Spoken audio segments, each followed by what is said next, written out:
Guy had prolonged his battle with Velzard, uncertain of her hidden power. However, once her trump card was exposed, it became clear that she could no longer defeat him. The moment she failed to finish him off, the battle was decided, an undeniable reality that even Velzard understood. Yet, she stubbornly refused to accept it, unwilling to admit her loss. Guy, seeing through her act of submission to control, urged her to stop pretending, but Velzard, bound by both pride and hidden constraints, rejected his words. Beneath her frozen heart, she felt warmth only when speaking with Guy, but something darker restrained her emotions. Feldway's curse, a remnant of his royal authority, Regalia Dominion, served as a fail-safe to ensure Velzard's obedience, embedding a hidden control mechanism to monitor and reassert influence if needed. However, true domination was impossible, as Feldway was already focused on controlling Milim. Instead, his ultimate insurance lay in Twilight, with whom he had secretly forged a contract. Twilight had been lying in wait within Velzard's heart, dormant but ever watchful, poised for this precise moment.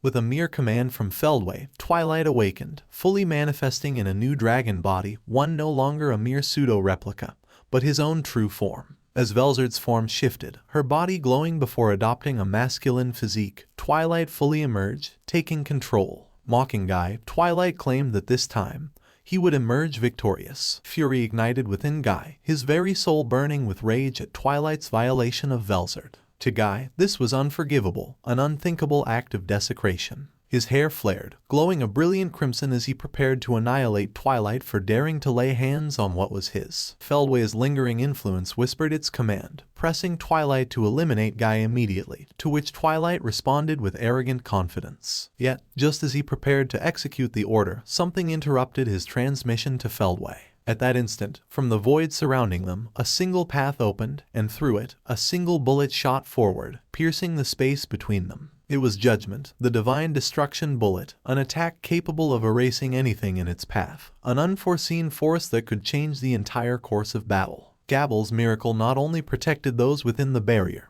but also prioritized freeing those who had been turned into ice statues, unintentionally reviving Carrera first. In a fit of rage, sensing an ominous presence from Velzard, Carrera immediately unleashed her most powerful attack, her divine destruction bullet, without hesitation. Tensura, who had also sensed the danger, assisted by manipulating the void to clear a direct path for the attack, ensuring a clean hit. The bullet struck Velzard squarely, piercing through the curse set by Feldway and dispersing his lingering control over her. However, the true impact extended beyond just breaking the curse. Twilight, who had embedded himself as a Mana's core within Velzard, was also directly affected. With the impact of Carrera's attack amplified by Gabble's fate alteration, Twilight's core was destroyed before he could even react, erasing him completely from existence. Tensura, realizing the depth of Gabble's influence, quietly reassessed his potential. Despite this unexpected victory, the aftermath created a new crisis. Velzard, though freed from Twilight's control,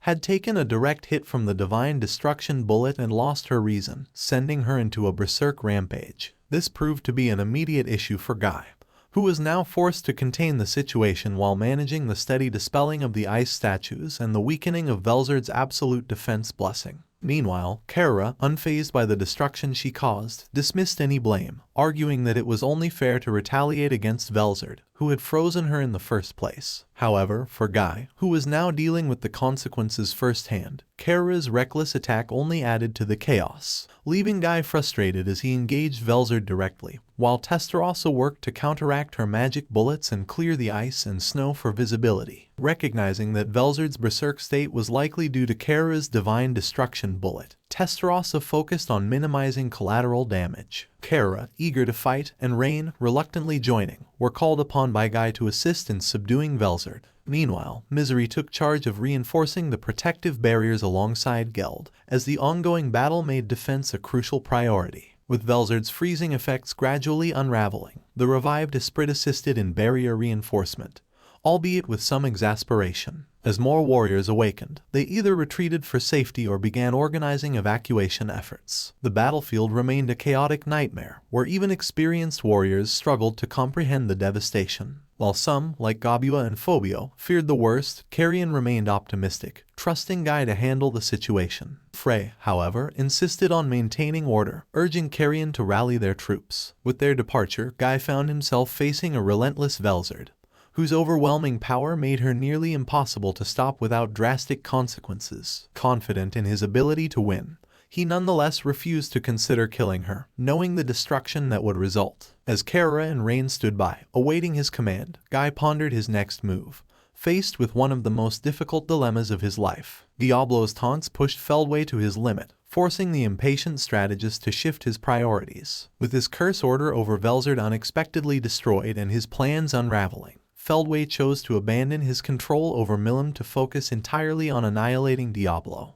Despite his logic telling him to continue his strategy and let Milim destroy the sacred tree on her own, his pride demanded that he crush Diablo with his full strength. Pouring his remaining energy into a final command, Feldway ordered Milim to obliterate the sacred tree before fully relinquishing his control, confident that her berserk stampede state would ensure her continued rampage. He braced himself for battle, aware that momentarily focusing on Diablo left him vulnerable, but convinced that victory was inevitable. Yet, something was off. Diablo, despite the golden opportunity to strike, didn't move. Instead, he simply smiled, his gaze fixed beyond Feldway. That unsettling confidence sent a chill through Feldway as he followed Diablo's eyes, suddenly realizing that the real threat lay elsewhere. Yuuki found himself relentlessly exploited, with his objections completely ignored as Chloe issued commands with unwavering authority. Even Veldora, observing the situation with a satisfied nod, only added to Yuuki's frustration, reinforcing the inescapable reality of his predicament. Chloe's realization that Yuuki could use teleportation led to his immediate and rigorous deployment, leveraging his ability to instantaneously transfer with precision. This skill made him an invaluable decoy, effortlessly evading even Milim's lethal attacks. While Milim's rational self might have posed a challenge, in her current state, Yuuki's tactic worked flawlessly, preventing her from activating her ultimate skill Wrath King Satanale, which exponentially increased her strength when triggered. Despite understanding the necessity of this strategy, Yuuki couldn't ignore the underlying implication. It suggested that he wasn't considered a true threat to Milim, a realization that left him quietly disheartened. His internal frustrations were exacerbated by Maria, whose relentless criticisms mirrored the condescending nature of Mariabelle, Yuuki's former adversary. Her incessant taunts irritated him to no end, fueling his determination to silence her somehow. Meanwhile, Yuuki suspected that rimuru, though absent, was responsible for his improbable return, particularly the uncanny encounter with Mai. This solidified Yuuki's belief that rimuru was alive and likely orchestrating events from the shadows. Resolving to give his all, he acknowledged that rimuru was perhaps the only one capable of handling Milim's rampage. However, Chloe retained complete command, dictating precise movements to prevent Milim from reaching the sacred tree. Even Veldora, who typically acted on his own whim, found himself compliant under her firm leadership. When Chloe instructed Yuuki to use his superpowers to attract Milim's attention, he was taken aback by her apparent knowledge of abilities he had never disclosed. Though perplexed, her urgent demands left no room for protest, forcing him into full submission. As he followed her instructions, Chloe suddenly murmured, drawing Yuuki's attention. There was an unmistakable hint of joy in her voice, but her expression remained as composed and unreadable as ever.